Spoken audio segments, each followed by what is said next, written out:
নমস্কার বন্ধুরা, কেমন আছেন সবাই? সুভাষিনী লাইফের নতুন একটা ভিডিওতে আপনাদের সবাইকে স্বাগত জানাই।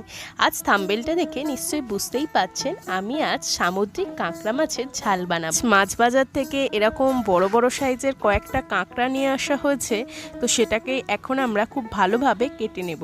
একবার ভেবে দেখুন তো, যদি একবার এই কাঁকড়াগুলো জ্যান্ত অবস্থায় থাকতো তাহলে আমাদের কি অবস্থা করতো। এই যে বড় বড় চোখ আর ওই যে দাঁড়া আমাদের পুরো হাতটাকে একদম শেষ করে দিত, তাই না? ডায়মন্ড হারবারে নগেন্দ্র বাজারের কাঁকড়া আপনারা নিশ্চয়ই জানেন সবাই যে নগেন্দ্র বাজার মাছের আড়তের জন্য বিখ্যাত। তো এটা সেখানকারই কাঁকড়া, তো ভীষণই ভালো স্বাদ হয়। দেখুন খোলসটা খোলার পরেই কাঁকড়ার কত ঘি, পুরো একদম হলুদ হয়ে আছে। আর এই যে পাশে নোংরা অপ্রয়োজনীয় অংশগুলো বাদ দিয়ে দেবো। কুমড়োগুলো বেশ ভালোভাবেই কেটে ধুয়ে নিয়েছি। এখন এর উপর পরিমাণ মতন লবণ, লঙ্কা গুঁড়ো, হলুদ গুঁড়ো দিয়ে ভালো করে মাখিয়ে নেব। আর কড়াইতে এদিকে আমি সর্ষের তেল গরম করতে দিয়েছিলাম আগে থেকেই, তো এখন সেগুলো ছেড়ে দেব, দিয়ে একটু ভালোভাবে ভেজে নেব। ভালোভাবেই ভাজা হয়ে গেছে লাল লাল করে। এখন একটা পাত্রে এই টুকরোগুলো তুলে নেব।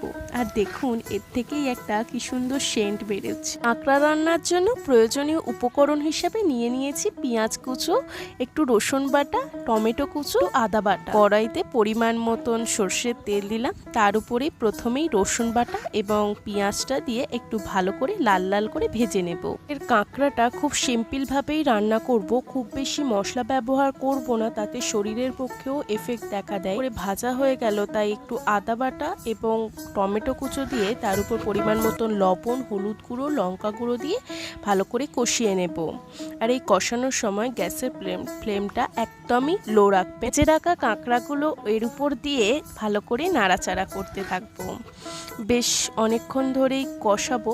কষাতে কষাতে দেখবো যখন লাল হয়ে গেছে জল দিয়ে দেবো পরিমাণ মতো। কাঁকড়াটা রান্নার সময় না ভীষণ সুন্দর একটা সেন্ট বেরোচ্ছে, যেটা বাড়িতে পুরো মোমো করছে। আজ তাই সবাই বলছে কি রান্না হচ্ছে, তো আমি বললাম আজ কাঁকড়া হচ্ছে অনেক দিন পর।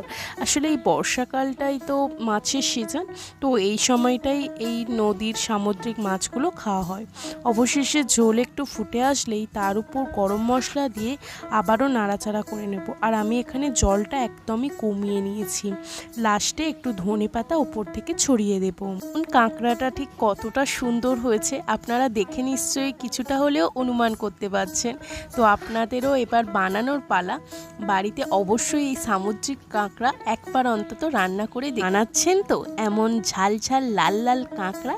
হ্যাঁ অবশ্যই বানান, খুবই ভালো লাগবে। তাহলে দুপুরবেলা এখন ভাত পাতে এই কাঁকড়া সার্ভ করি। আর আপনারাও ভালো থাকবেন, সুস্থ থাকবেন এবং আবার নতুন কোনো ভিডিওতে আপনাদের সাথে দেখা হবে। আর ভালো লাগলে অবশ্যই একটা লাইক, কমেন্ট, শেয়ার এবং সাবস্ক্রাইব করবে। তাহলে আজকের ভিডিওটা এন্ড করি।